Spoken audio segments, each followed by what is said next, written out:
नमस्कार, मैं रिया और आप देख रहे हैं बिहार इन शॉर्ट। प्रशांत किशोर राजनीति के बड़े रणनीतिकार हैं और वो लगातार जन सुराज यात्रा कर रहे हैं।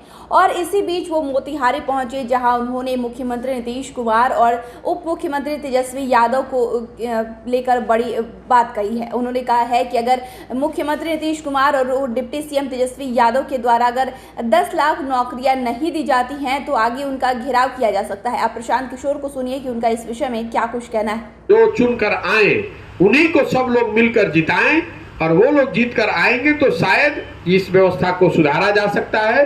बिहार को कोई एक व्यक्ति, कोई एक दल अगर ये दावा करता है कि वो अकेला इसको सुधार सकता है तो लिख कर रखिए, दो ही बात हो सकती है।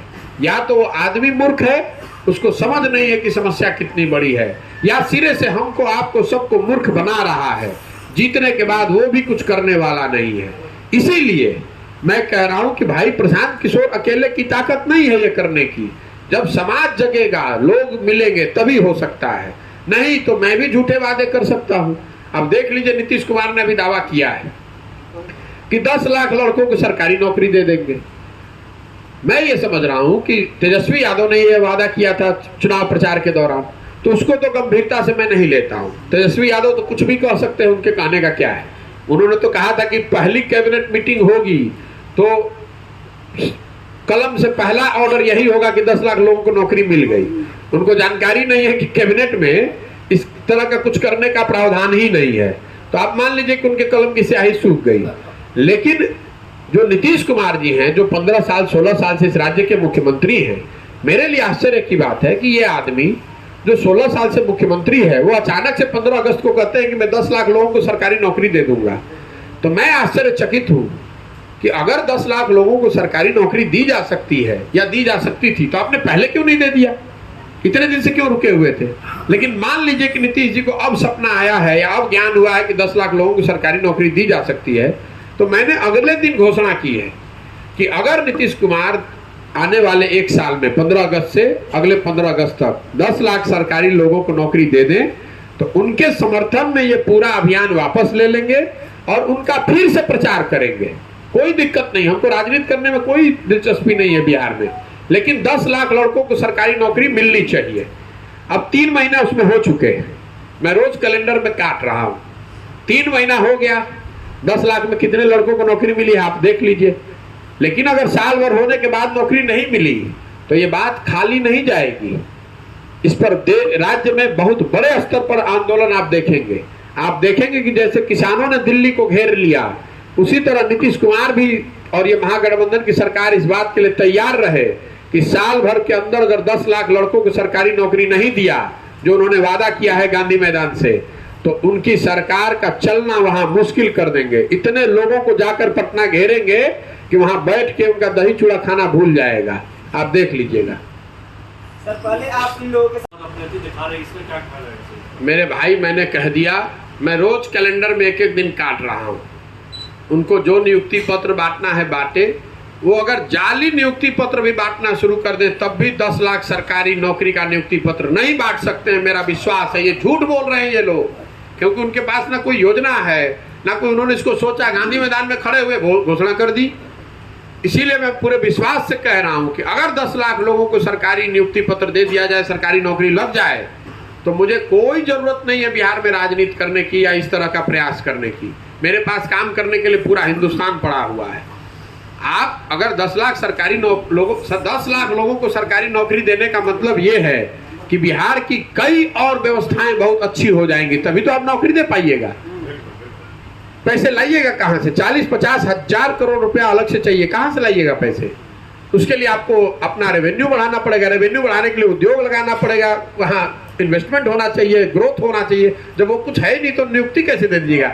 जो शिक्षक यहाँ पर हैं, बाय द वे आपने चूंकि सवाल उठाया, वो जो नियोजित शिक्षक है उनको तो 3-3 महीने पे एडहॉक बेसिस पर कैबिनेट में पास होता है। जब सेंटर से पैसा आता है तो आप उसको सैलरी दे रहे हैं। आप 10 लाख लोगों को कहां से नौकरी दे दीजिएगा? अगर केंद्र सरकार से शिक्षा के क्षेत्र में पैसे न आए तो जो अभी शिक्षक 4-4.5 लाख है, ये उनको तनख्वाह नहीं दे सकते हैं। ये किस की बात कर रहे हैं? शिक्षकों की स्थिति देखिए, हर एक, चूंकि मैं बात आपकी समय लेके बता देना चाहता हूँ। शिक्षकों को पहले जब 2015 में महागठबंधन था, सुशील मोदी उस समय विपक्ष में थे, तो उन्होंने घोषणा की समान काम समान वेतन लागू कर देंगे। शिक्षक पढ़े लिखे होने के बावजूद उनके बहकावे में आ गए।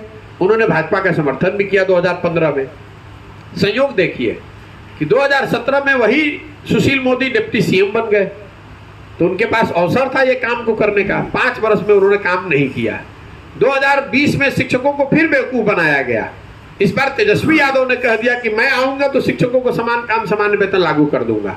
तो जब शिक्षक मेरे पास आ रहे हैं तो मैं उनको बता रहा हूं कि भैया अब तो तेजस्वी जी की ही सरकार है, उन्हीं के दल का आदमी शिक्षा मंत्री है, तो आप इसको अब लागू करा लीजिए।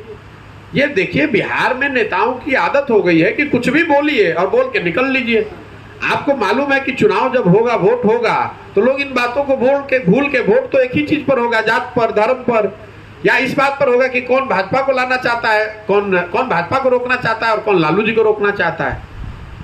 जब तक बिहार की जो बदहाली है उसके मूल में, उसके जड़ में बात यह है कि जो जनप्रतिनिधि है उसके मन से ये डर खत्म हो गया है कि वो तो आपने प्रशांत किशोर को सुना, जिन्होंने अपने इस जन स्वराज यात्रा के दौरान मोतिहारी में पहुंचे थे और जहां उन्होंने मीडिया से बात करते हुए कहा है कि लगता है तेजस्वी यादव की कलम की स्याही सूख चुकी है। अगर ऐसा नहीं होता है, 10 लाख नौकरी नहीं मिलती है तो लगातार उनका घेराव किया जाएगा। साथ ही साथ उन्होंने ये भी कहा है कि नीतीश कुमार ने जो 15 अगस्त को गांधी मैदान में ये दावा किया था और उन्होंने कहा था कि 10 लाख नौकरियाँ दी जाएगी, अगर वो नहीं दी जाती है तो आगे और उनका घेराव करेंगे। और साथ ही साथ उन्होंने कहा है कि तेजस्वी यादव ने कहा था कि पहली बार जब कैबिनेट की बैठक होगी उसमें 10 लाख नौकरियां बिहार के युवाओं को दे दी जाएगी, लेकिन लगता है अब तेजस्वी यादव के कलम की स्याही सूख चुकी है। आक्रामक अंदाज में प्रशांत किशोर ने कहा कि यदि बिहार के युवाओं को 10 लाख नौकरियां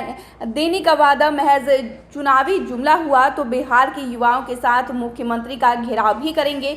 साथ ही साथ प्रशांत किशोर ने शिक्षकों के लिए समान वेतन लागू नहीं करने के लिए बीजेपी और राजद दोनों का पैच। साथ ही साथ प्रशांत किशोर ने शिक्षकों के लिए समान वेतन लागू नहीं करने के लिए बीजेपी और राजद दोनों को जिम्मेदार ठहराया है। और लगातार जिस तरीके से प्रशांत किशोर हमलावर हो रहे हैं, क्योंकि 10 लाख नौकरी देने का वादा किया गया था मुख्यमंत्री नीतीश कुमार और तेजस्वी यादव के द्वारा, उस पर उन्होंने बहुत बड़ी बातें कही हैं। तो फिलहाल के लिए इतना ही। चैनल को सब्सक्राइब करें, फेसबुक पेज को लाइक करें। वीडियो देखने के लिए आपका शुक्रिया।